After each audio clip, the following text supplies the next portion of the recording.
Hello, it's Benjamin Bratton. It's late August 2019. I'm coming to you from Shanghai, where I am for the next few weeks, and I wanted to share with you some new work from a book that's just coming out next month from Strelka Press called The Terraforming, which is also the name of the next postgraduate program that I'll be directing there over the next 3 years.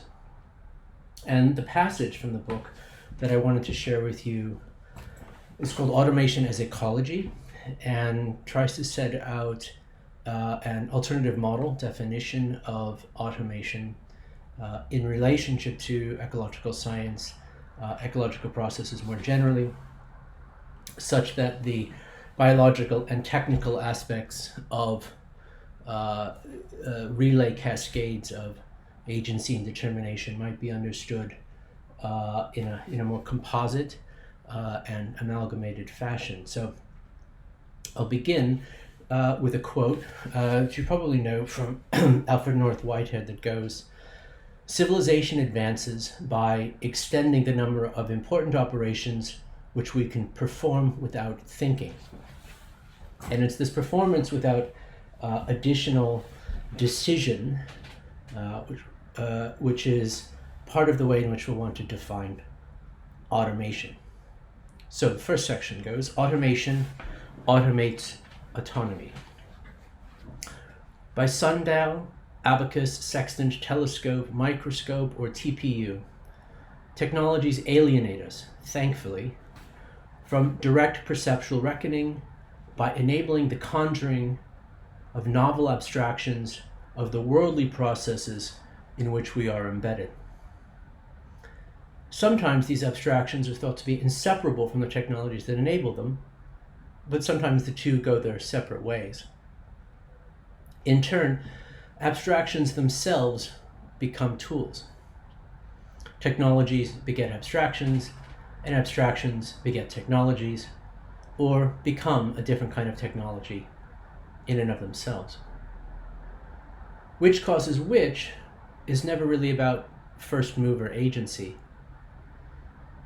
In the densest city, and also the densest jungle, determination is everywhere, but abstractions, technologies, and technical abstractions are themselves indeterminate. It is dominoes toppling dominoes all the way down, including all those who tip them over. These cascading relays may be choreographed by planned abstractions of the whole sequence of sequences, just as they may imprint particular improvisational decisions along the way, learning as they go and bending that choreography in new ways. As chain reactions aggregate at infrastructural scale, they encode not only abstraction but decision, such that they can be repeated again and again without the trouble of new deliberation. Over and over it goes. What at first glance looks autonomous, self-governing, set apart, able to decide on its own, is, upon closer inspection, always also decided in advance by some remote ancestral agents and relays, and is thus automated as well.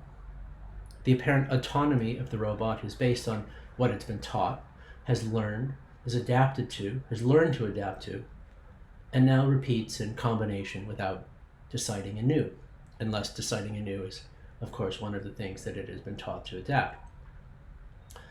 In this sense, autonomy is less about free will than what can be done without thinking, without choice, such as breathing, driving, making, molding, remembering, blooming, pollinating, writing, and so on. If moments of crucial choice depend on everything that it is already routinized, environmentally embedded, automated decisions, everything already in place without a new purpose, then the political, quote unquote, would need to refer not only to those rare self-conscious executive choices, but even more so to all those choreographies of technically entrenched pathways. Once again, what we call the geotechnical takes the geopolitical within its larger embrace, and as far as any subsequent plan for how they might interact is concerned. The political, if it is defined by the discursive dissensus or consensus, and based on the positions of articulation allowed by a particular field of power, then in many ways it loses footing as a kind of reference model. The general grounding ecology of abstraction allows previous cognition, abstractions, and decisions to take root in the urban environment as part of a given niche that will be put to use by an unforeseeable future. Because infrastructure automates decision, it is sometimes said to be, quote, depoliticizing, if it works without new deliberation or perhaps misdeliberation. But more often than not, that's exactly the point.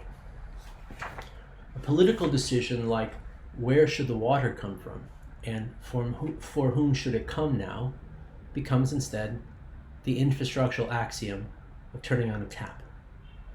The meeting of the People's Assembly for Water Provision can adjourn and go home.